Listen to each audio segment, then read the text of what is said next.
There's that fantastic Scottish Highland thing of mountain and sea in conjunction that you just get everywhere around here. We've been coming up here for decades, hill walking and mountaineering, and I guess as architects we engaged with the specialness of the place. So we started looking and eventually found this little abandoned shepherd's hut in this magical place between the sea and the hills.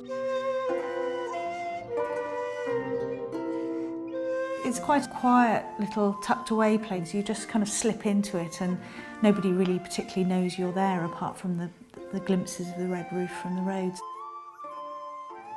The original cottage was occupied by a shepherd. The shepherd was in one end and there was a little hearth at one end and the sheep were in the other, in the way that they would bring animals in the winter. There was a little sheep door at the far end, just an earth floor. So it was just a little shepherd's cottage that was attached to the periphery of the farm across the glen. From the beginning, I guess, there was always an idea that we could keep the original building and then extend it and make something new alongside it, a sort of brother and sister building. And I think it's such a simple, iconic form. You know, it's the classic sort of shape that a child would draw a house, a pitched roof and long walls. It's a traditional Scottish longhouse. So we really wanted to complement the original form of the house rather than designing something different. The original roof of the cottage was corrugated iron that had been painted with red oxide paint. So the red colour was a very important feature in the local landscape and everybody knew the cottage as the red roof cottage. So we didn't want to lose that quality. And we wanted the look to be quite robust, so we didn't want to change the roof for something kind of more upmarket like slate. So it was quite important to us to have that almost industrial feel to the cottage. It's an agricultural building in its original incarnation and we wanted to keep that feel. We didn't want to go for corrugated iron because we didn't want to be repainting the roof every few years.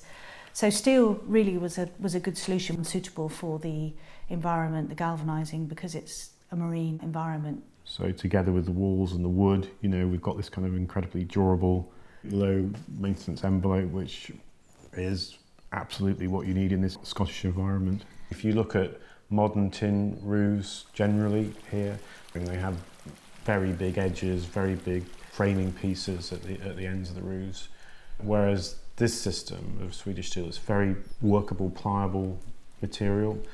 So if you look at our roof, you know, the edges of it are very crisp and thin. They've been folded to very tight tolerances, which you can do while keeping the coating intact. Like a lot of the house, we wanted the roof to be modern and crisp. We wanted to be able to detail it as a modern building, but at the same time have these references to a very traditional Scottish building.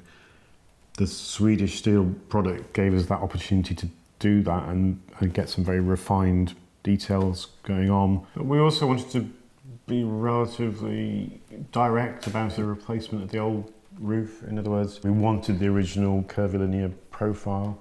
We wanted to find a colour that was close to the original red colour. The GreenCoat system provided both of those things. The colour fastness was really important to us. We've got this red roof and we don't want it to be a kind of pale pink roof in 5 years' time. And then it was a fantastic discovery that the coating is made with Swedish rapeseed oil rather than fossil fuel. It just fell into our sustainable strategy for the whole project.